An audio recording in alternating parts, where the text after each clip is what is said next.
Well, let's now speak to Lord Hayward, a Tory peer and polling expert.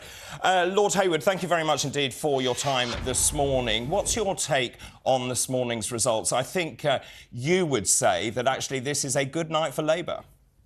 Oh, there's no question. It is a very good night for Labour. Two huge Conservative majorities overturned with new MPs in constituencies.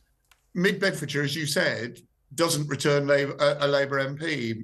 Tamworth has, until 2010, had a Labour MP, but there's no question this is a very good night for Labour.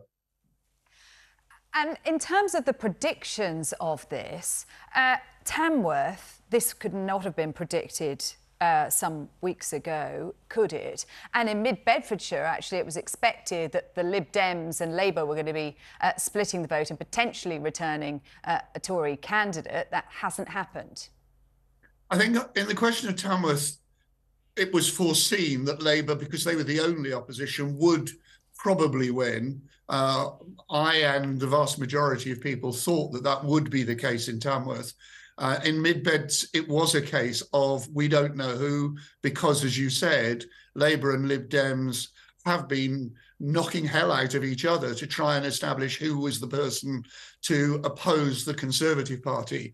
Can I just pick up on one particular other thing, which is this question of turnout? The turnout is incredibly low. As was just said, 50%, around 50%.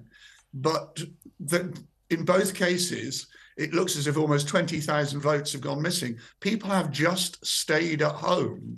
And that's an indication of people's disaffection with politicians in general at the moment. Is that also because of the timing of these by-elections, Lord Hayward? There's an awful lot of time, effort and money ploughed into them. And we know we've got a general election coming up within the next year, that you've got voters sitting at home thinking, what's the point?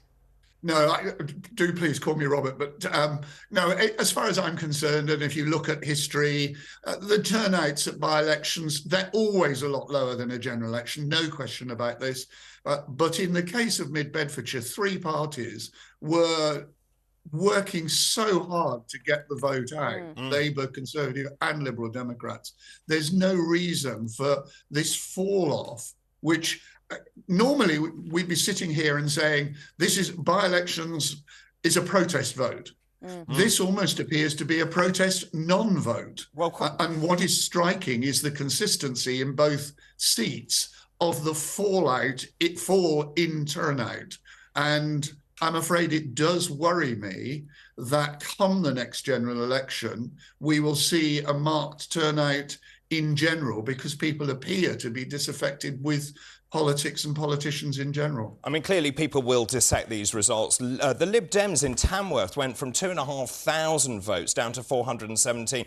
Just in terms of the Conservative response, though, I assume there'll be a lot of hand-wringing, trying to work out what went wrong and what on earth the Conservatives do if they stand a chance of winning the next general election. The real problem for the Tories at the moment is the events of 2022, 2021.